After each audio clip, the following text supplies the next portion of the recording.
Man, gumastos na rin lang naman tayo. Di ba dito magiging pintuan?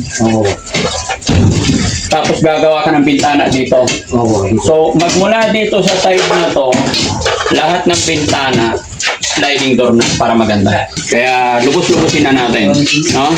Kaya maraming salamat sa mga viewers natin, sa lahat ng mga tagapanood, sa lahat ng mga nag-share ng mga upload videos natin.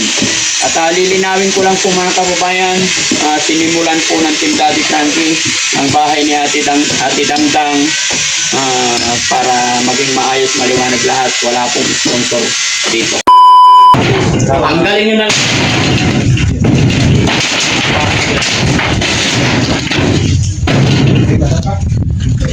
Okay na kayo?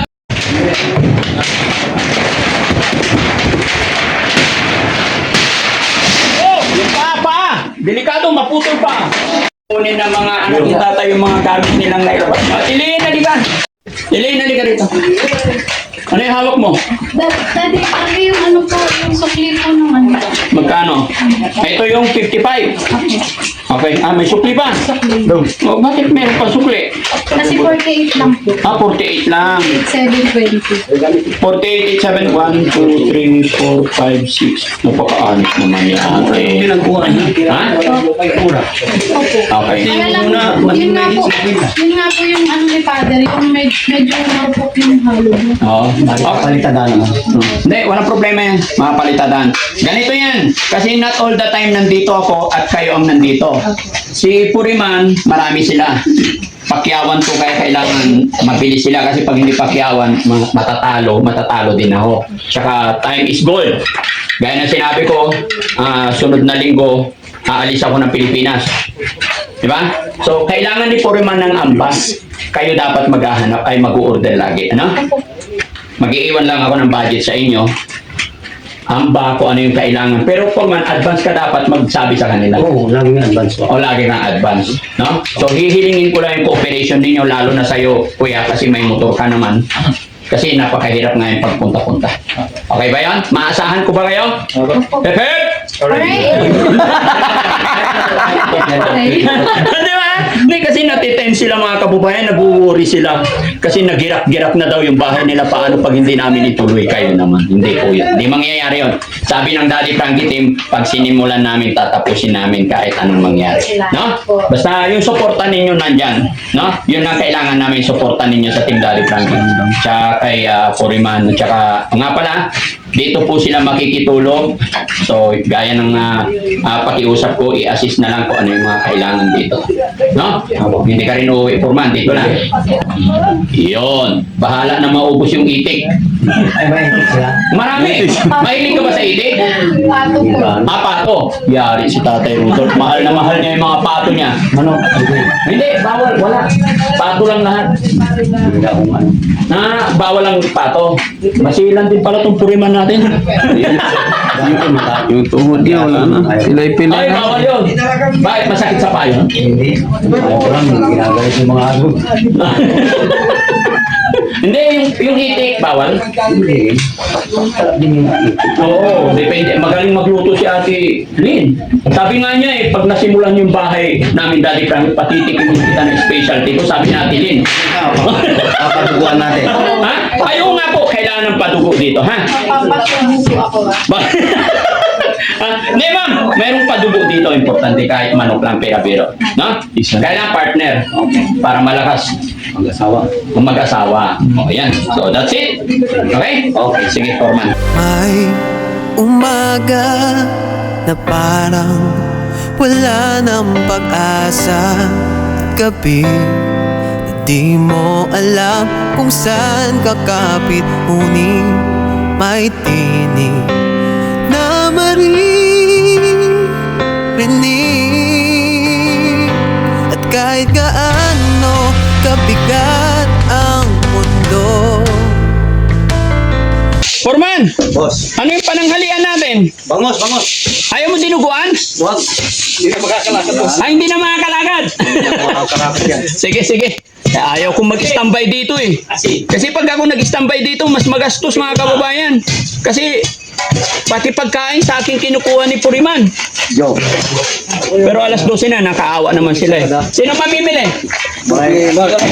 Ha? Kayo na lang. Oh, isama mo kami ha. Hindi kami alis, kakain din kami dito. Sabi ni Puriman, dinuguan daw. Ha? Dinuguan na lang. Dinuguan na lang? Puriman! Sinasabi ni Mark, dinuguan na lang daw.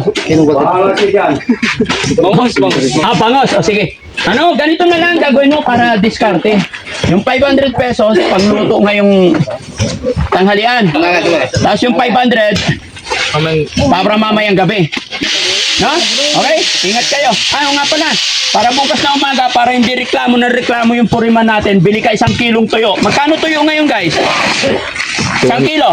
200. 200, pwede na. Oh, para bukas tuyo, almusal natin, ha? Oh, ingat. Okay? Okay, ingat kayo sa pagdadrive nyo kay mahirap masubsob. Ayan mga kababayan, siyempre nandito tayo at saka unang araw. Kumbaga full force tayo ngayon. Kaya tutulong din tayo. Kaya dito na rin kami manananghalian.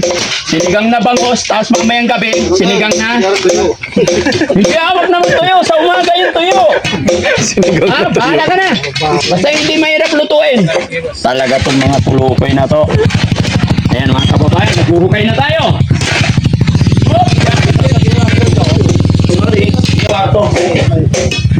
Ayan mga kababayan, dito kayo. Para makita nyo rin yung mga ginagawa. Ilang taon na raw sila kasing nakatira dito ni Tatay Rudolph. Pintuan niya yon, tapos dito yung kwarto nila. So ngayon, pinaulit natin kay Puriman, nagpaalam na rin tayo kay Tatay. Dito na ngayon ang kwarto. Mula dito, kwarto po yan. Yun ang magiging living room, kitchen, and then CR doon. Dito sa labas yung lutuan, Puriman, no? Okay, dito sa labas din. Magkatabi na yan. May divider naman. Busy-busy si Ate Lynn eh. Ha? Pagod din magpa-class mga kababayan, no? Pero matigas ang lupa dito. Matigas po. Kanya eh. Lupa ng bundok. Lupa ng bundok? Mamulang. Matigas yung lupa nila dito. Kaya kahit hindi malalim masyado, walang problema. Matigas talaga ang lupa. Opo. So, kailangan maasitahan na natin ito ngayon, today. Opo. Tinglalim na lang. Ayan. Kailangan maasintahan namin yan mga kababayan. Bawat araw kasi may target na dapat ito sa araw na to, within 2 days dapat matapos to, within 5 days dapat hanggang dito tayo. May mga target lahat. Kasi pag hindi natin gagawin yung talagang matatalo tayo. Pero walang problema yan kasi pakyawan yan mga kababayan. Pero sa ngayon pa lang mga kababayan, para may idea rin po kayo, unang offer or demand ni Puriman na pakyaw dito is 180 daw. Pero hindi pa ako sumasang-ayon ha. Tawa si Puriman. Puriman, hindi pa ako sumasang-ayon ha. Oo. Pero madali naman tayong kausap mga kababayan. Basta lahat panalo, hindi rin sila talo, win-win situation at sa dulo nakatulong tayo sa pamilya ni Ate Ganda. Yan, maraming salamat. Kung kinakailangan tutulong ako tumutulong ako mga kababayan para mapabilis. Hindi masyadong malaki yung gastos. Mamaya si Kuya Sam din magbuhukay. Mamatay.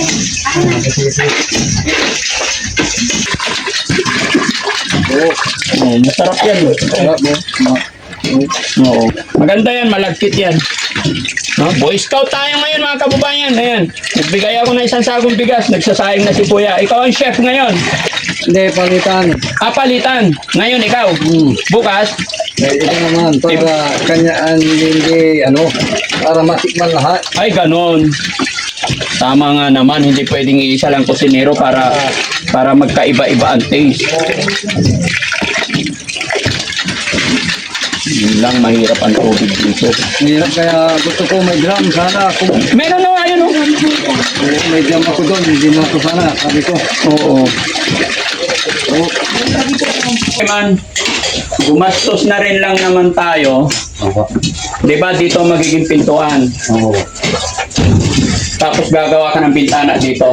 Oo. So, magmula dito sa side na to, lahat ng bintana, sliding door na para maganda.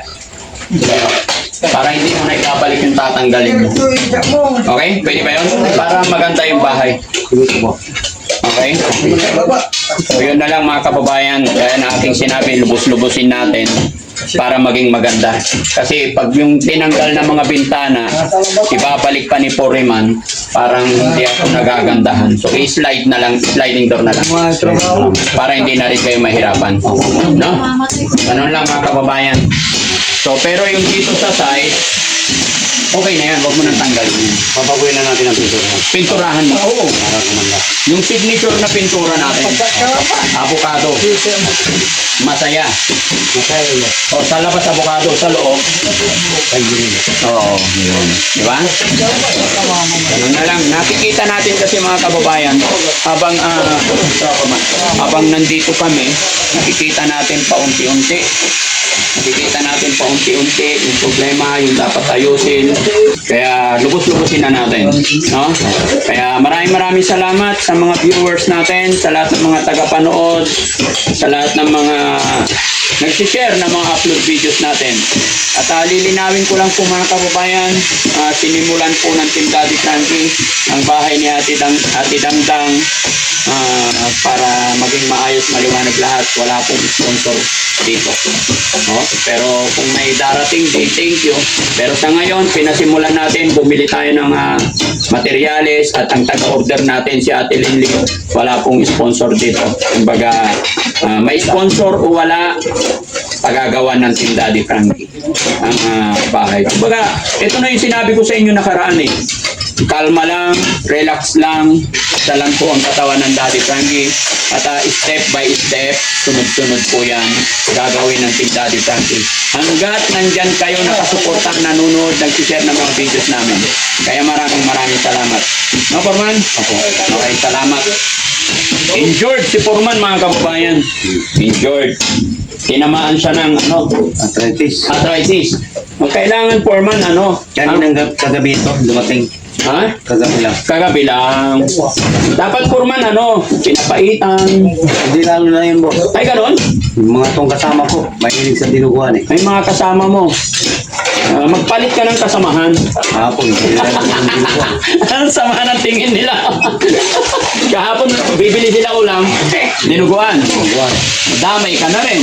Magugulang ako, masarap. Masarap. Masarap ang bawal. Masarap ang bawang. Kahit munggo, kumakain, kahit mayroon. Oh, Mayroong arthritis, kakain. kain pa rin. Sige, bukas Foreman, wag nang munggo ulamin sa dinuguan. Sitaw na lang na adobo. Lalo na naman.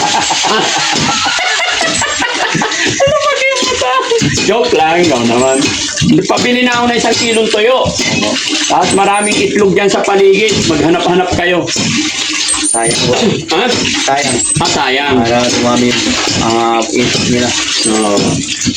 Luluto na, Talagang ayaw din magpatalo ni Ate Lynn, mga kababayan,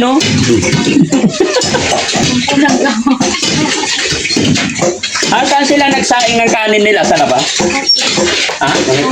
Sa labas. Kanya-kanyang saing din dito, mga kababayan, Boy Scout yung mga yan.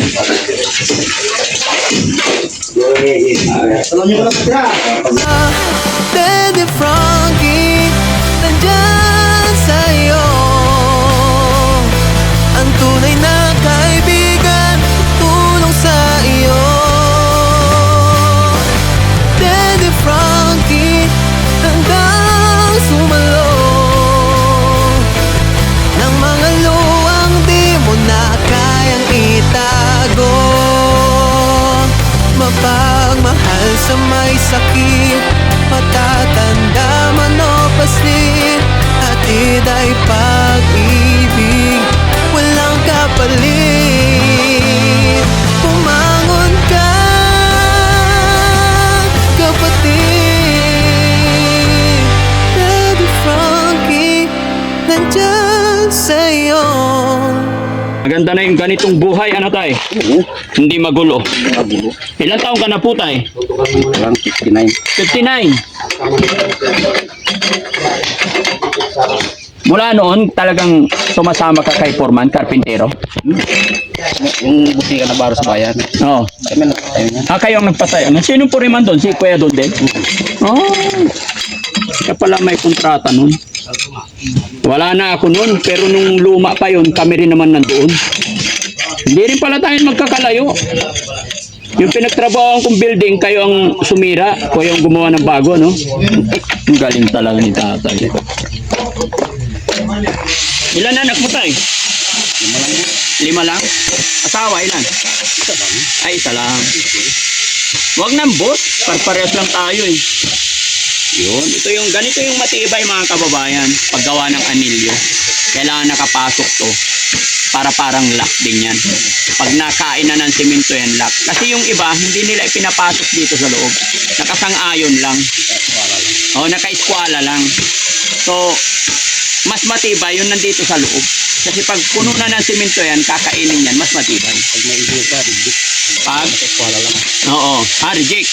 Oo, kasi may tendency mahuhugot eh, pagka gumalaw yung lupa. Oo, hindi makakapasa. Ganun, no?